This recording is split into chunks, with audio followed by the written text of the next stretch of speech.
tariffs too. Everybody's always talking, oh, those horrible tariffs. You know what I mean? Tariffs have been used since the beginning of mankind, dude, pretty much.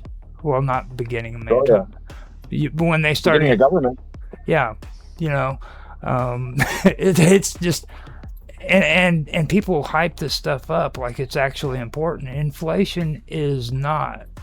It's a make-believe thing is what it is, okay? It's because they want you to believe that you should only work 40 hours a week, and they're wanting you to reduce that so that you can only have to go to work for 20 hours, maybe 30 hours a week, and everything's kosher. That's nonsense. Well, granted, the US work more hours than, I think it's the country that works the most per capita, works the most amount of hours per week. Well, see, if I had to actually say I work more than anybody freaking who works a 40-hour week. I sit in front of this computer all day doing this crap, and I don't get money for nothing, dude. Employed work, should I say? Employed work. Okay. You need to go fund me, Roger. There's a difference there. Nobody'd give me have money. That where people can buy you a coffee. Nobody would give me money. They a good time for you to do a plug. I did that before the show, but nobody listened the last time I did it. Okay. Anyway, continue with your point. So we put the pricing increase aside. What's your next point? Okay. So after that, I went ahead and I wanted to bring something else out that Trump kept talking about. China. He loves to talk about China. Now, I wanted to talk about who, when it comes to foreign landowners in the United States, who are the highest foreign landowners in the United States. Arabs, probably, I'd guess. The number one highest landowner in acreage is owned by Canada at 15.35 million acres. That's approximately 33.5%. You are saying Canada owns. You aren't talking about individual citizens of Canada. I think you're conflating Canada as a country. As opposed to individuals that live in Canada. According to organizations that. According to the most recent USDA Agricultural Foreign Investment Disclosure Act, which is AFIDA reports, the top 5 countries with land holdings in the U.S. is Canada at freaking 33.5% of the total foreign land held in the United States. After that, it's Netherlands. The Netherlands owns 5.20 million acres of land. And that's 11.4% of the total foreign held land. So you're talking about the Netherlands government. Mm-hmm. But it's important to remember that, that, like you're pointing out, Mark, these could be Dutch individuals, Canadian individuals. Yeah. Somebody from China, it's 99% probability. There are no individuals in China. They all work for the government. Any Chinese citizen that you meet is going to be working for the Chinese government. That's a pretty safe assumption, and it's a good assumption to make, because if you're wrong, no big deal. But if you're right, and you probably are going to be right. Also, I think that one of the things about Chinese land ownership is it's very often around sensitive military bases and classified data centers and stuff like that. The other thing is that China is our enemy. The Netherlands is not our enemy. Canada is not our enemy, despite some of the verbiage going back and forth. Red China is our enemy. They are trying to destroy us. They've been trying to destroy us for many years, and I think much of the political corruption we see in this country is directly attributable to Red China. So I think that simply because it's Chinese ownership, that's the problematic part. I don't really care if a Dutchman wants to own some property. They're probably going to be cool. And we've also got very, very good We've got very good intelligence information on Europeans and Canadians. We share with their intelligence agencies. We're going to know if some guy is actually, legit or not from these sources. Red China, no. And just the complete arrogance of the Chinese Communist Party when they talk about this stuff is just amazing. They found out they have that footage from China. Every so often you see stuff from China that's meant for Chinese audiences. And they had some senior guy in the government to talk about, oh, yeah, we buy their politicians. We're corrupting their country. We're going to win. They're going to fall like a piece of overripe fruit into our hands. And this came out, and there was a minor tempest in a teacup about it. And then it was immediately buried by the media because the media is all pro-China, or they tend to be, I think. But yeah, I don't think it has to do with so much of the amount of property they own, but the fact that it is Red China. Well, I mean, that's the danger signal. They don't portray that though. They're literally saying that the Chinese are coming in and they're buying up our land and that they have freaking all of this area. Now, those are the top two. Now, the third one is Italy. Italy has 2.7 million acres. Okay, then the United Kingdom has two. Arabs. Wow. The United Kingdom has 2.6 million acres, and then Germany, yes. And then Germany has 2.5 million acres. Okay. Big Gates. See, the Revolutionary War never actually. It was bogus. So, Roger, are you talking about public lands or private ownership? Private ownership. Ooh. These countries actually own. Private ownerships, okay. American individual families and U.S. companies own 96.4% of privately held land. Canadians own 15.35 million acres. Right. But that is about 1.21% of total U.S. agricultural land. I'm just discussing total foreign held land, though. That's 33.5%.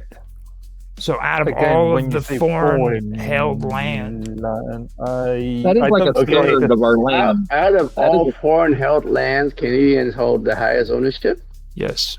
And Okay, you guys are the ones who manufactured the egg epidemic.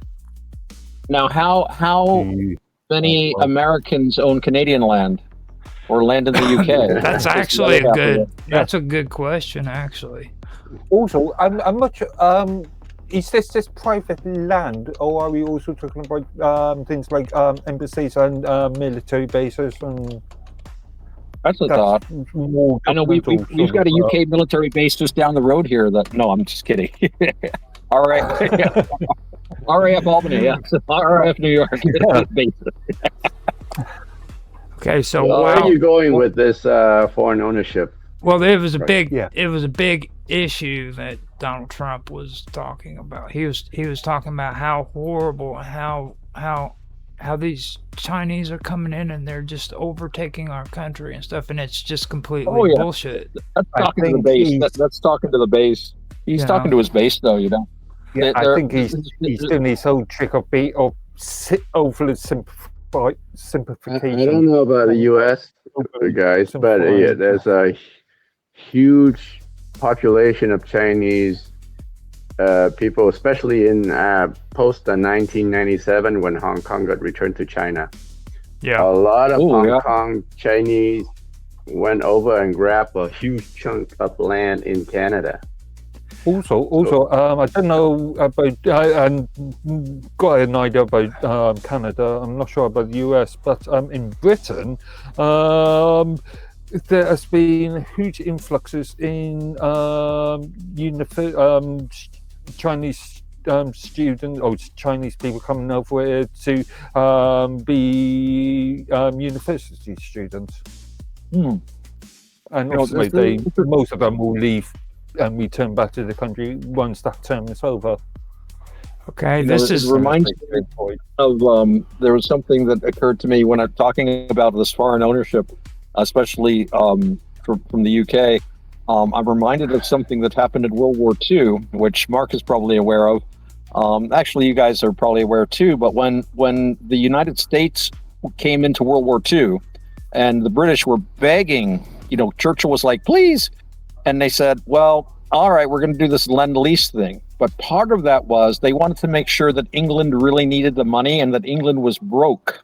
So as they were waging the war, they basically told the British, you have to sell every single British holding in the United States to Americans.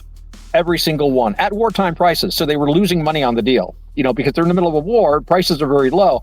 And the U.S. was solid on it. Basically, they broke the United Kingdom financially before they would step in and say, okay, here's some ships, here's some tanks, that whole Lend-Lease thing that we got into before we actually, before the Japanese attacked and we got very active in the war. So in a sense, I don't mind hearing that the Brits are buying some of their land back or getting some of their factories, because they owned huge manufactories. We're not talking about houses, manufactories, businesses, trading concerns, anything that was owned by British citizens had to be sold to the Americans and at those bargain basement wartime prices. And this was all done very quietly. None of this was made, public. It was, oh, yes, well, the arsenal of democracy. We're going to help our British pals, special relationship, yada, yada. Give us the money. Give us we want, how much do you want? All of it. But we have all of it. But we're going to be broke, all of it. Look, Germany you're going to be speaking German in another year, unless kind of deal. Although I do remember that Churchill, I remember at the time, or actually I think it was something about the LCO, the London Controlling Office, people that were running the country during the war. They had this idea that if they needed to, they could win the war, and they estimated it would take about 11 years. And the main reason being that they had at that time access to every single secret German code. Plus they had people very high in the German intelligence apparatus that were anti-Nazi, that were working directly with British intelligence. I'm talking like Admiral Canaris, who was in charge of military counterintelligence. This was the guy that he was executed. The Germans found out, so they executed him. And after the war, his family moved to Spain, where they lived on a very generous CIA pension. And Alan Dulles, the founder of the CIA, later said Admiral Canaris was a great hero of his nation, that with a story that will never be told. But he was basically telling them everything. And also, you got to admit, the British were a lot better at using what they had. I remember you all read about the Battle of Britain, and they were talking about how they held off the Germans through the use of radar, and they had the big situation rooms where they would move all the different counters on a big map and stuff like that. And the Germans couldn't win because they didn't have this technology. The Germans actually had the technology. The Germans had excellent radar, but they never organized it the way the British did. The British had a big situation. With the Germans, it was just each little local Air Force base just used their radar. And that was it. They didn't have the coordination that the British did. So that was one of the weaknesses of the Nazi government. I personally think that if there had been no war, the Nazi government probably would have fallen apart from its own internal contradictions. I mean, they were getting to warlordism. They had different sections of the country run by different guys. Goering had his section. Himmler had his section. He was going to have Burgundy as a whole, actually. That was his plan. And Hitler was constantly riding herd on these guys, all of whom hated each other and were constantly gunning for, that's Nazism for you. Hitler rose to power through killing 300 of his friends in the Night of the Long Knives, as they call it, or the Rome Putsch, where basically they were whispering in his ear, hey, the French are paying Rome to take over and be the new Führer. So he just went up, killed 300 guys, and, so that's their political advancement. So it's no wonder he was looking over his shoulder. It's not just a Nazi thing, it's a extreme socialism thing. Look at what happened in, I think, 1932 in Russia, where they removed half the politicians. Yeah. Well, National Socialism in many ways is not that far from international socialism of the commies. That's why they hated each other so much.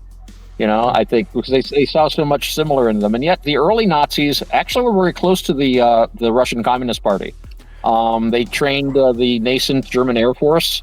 And actually guys like Goebbels was very left-wing. If you read his diaries early on, he was like, we got to work with Russia more. We're both the great revolutionary movements, National Socialism and Communism, and that all fell apart with the changing political necessities.